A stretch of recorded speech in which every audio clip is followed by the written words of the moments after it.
Vamos dar andamento aqui ao octeto expandido, né? Aqueles elementos que vão ficar estáveis com mais elétrons na camada de valência do que 8. Tá?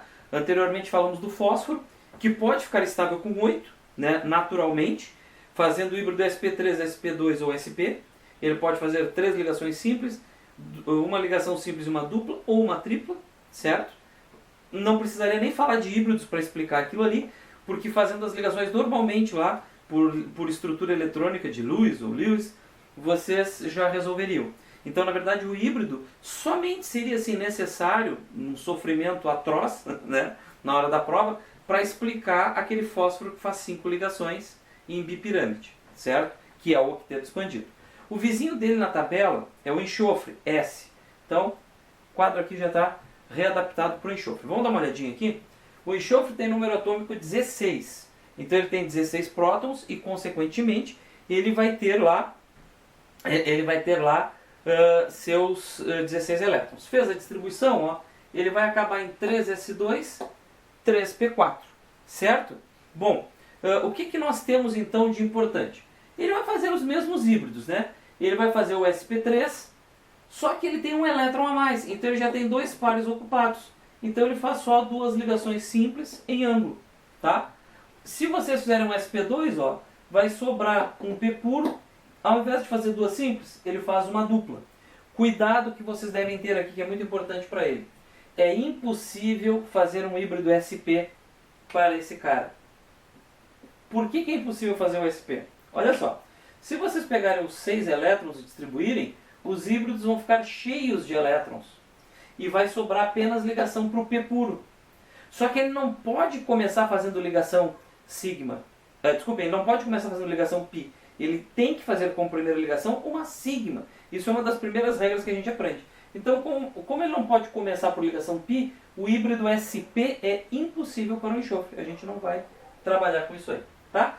Bom, como ele tem um elétron a mais, vai ter um efeito espalhamento. E aí eu quero que vocês fiquem ligados. Por que o 3d0 entra na jogada? Mesma coisa que para o fósforo. Vocês têm elétrons amontoados aqui e aqui. Como os elétrons têm carga negativa, eles têm uma tendência a espalhar. Então esses elétrons acabam pulando para o D, que tem orbitais vazios, né? E vai haver um espalhamento. Só que para fazer o espalhamento, eles se fundem fazendo um híbrido. Então vai juntar 1, 2, 3, 4, 5, 6 orbitais. 1 do S, 3 do P e 2 do D. Então vai dar um híbrido sp3d2. 6 orbitais, cada um fazendo uma ligação. Cada um fazendo uma ligação sigma. Nós vamos ter ele fazendo 4 ligações no equador da molécula, né? Em cruz, uma para cima e uma para baixo. Então vai ser 2 pirâmides coladas, 2 pirâmides de base tetragonal. O que tem de importantíssimo aqui também? Como ele faz 6 ligações, ele acaba ficando estável com o dobro, com 12 elétrons de valência.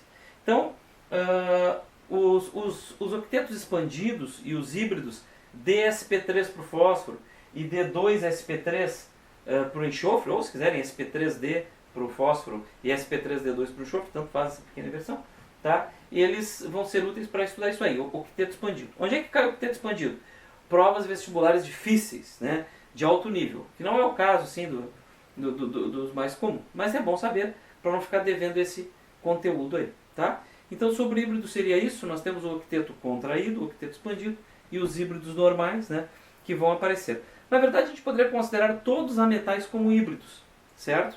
E aqui a gente já fez da 5A, já fez da 6A, né, pegando o fósforo e o enxofre como exemplo, ainda com a possibilidade de expansão, e vocês poderiam fazer para 7A.